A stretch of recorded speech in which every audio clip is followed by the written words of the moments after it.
Resilience is a word that describes the history of this legendary semi-ghost town where danger and adventure were a part of life. We'll show you where this one's at next on Ghost Towns and More.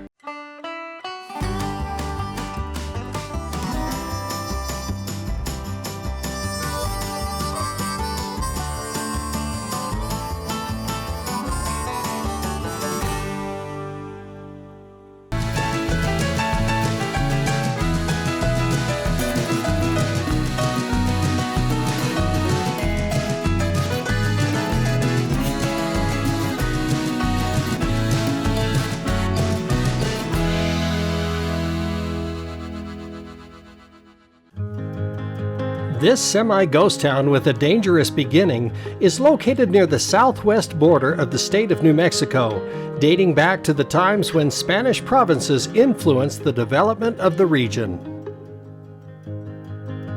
But it was in the 1870s when Sergeant James C. Cooney stumbled upon a rich gold vein in the Gila Mountain that started a chain of events that would change the course of history for the area.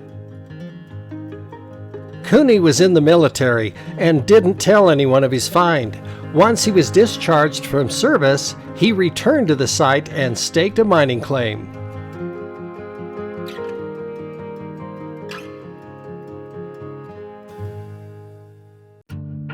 But this was Apache territory, and prospecting with mining came at the high risk of Indian raids and attacks. Cooney and his partner Henry McAllister were chased out of the area, then decided to take a chance and return 2 years later.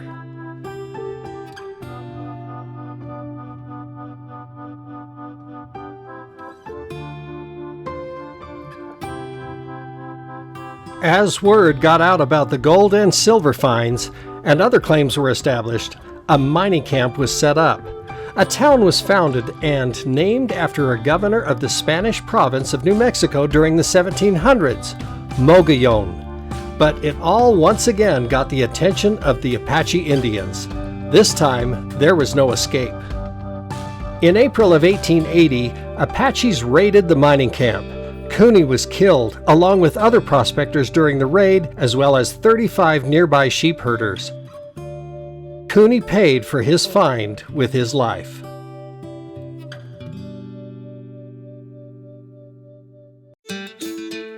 Despite the high risk of Indian attacks, the lure of riches brought in more miners who were willing to take a chance.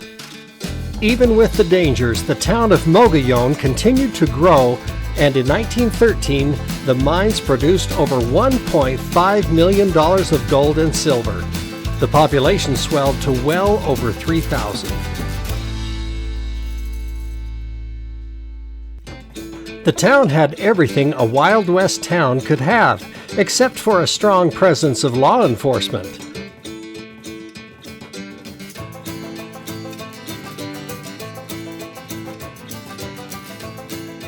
Mogollon became a haven for gamblers and robbers. The town had several saloons, a couple of restaurants, 2 hotels, 4 mercantile stores, and several brothels.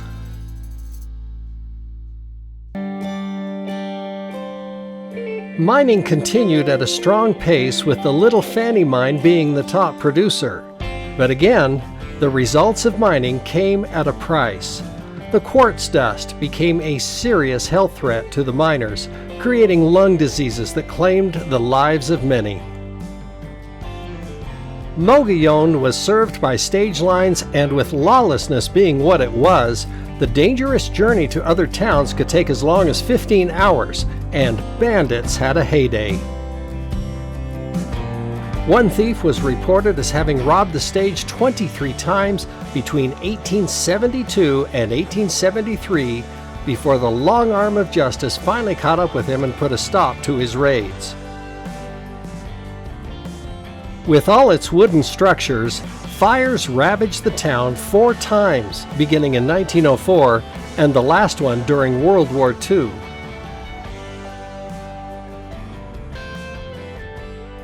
As if the fires weren't enough, flooding also took a toll on the town. The creek in town was merciless, flooding the town 5 times beginning in 1894, where bridges, homes, and the lives of people were swept away. The last devastating flood occurred as recently as 2013, leaving tourists stranded.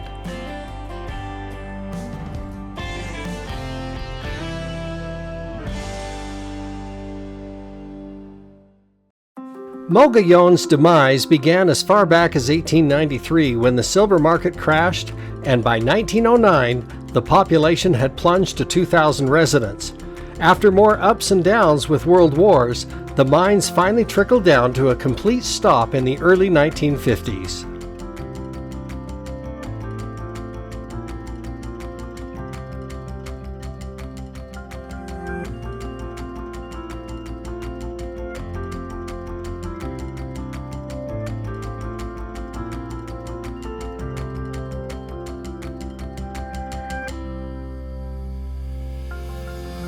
Today there are just a few residents who call the area home, and many of the original buildings remain. Walking the main street of Mogollon gives a sense of going back in time, while contemplating all the perils that once took place in this narrow canyon town.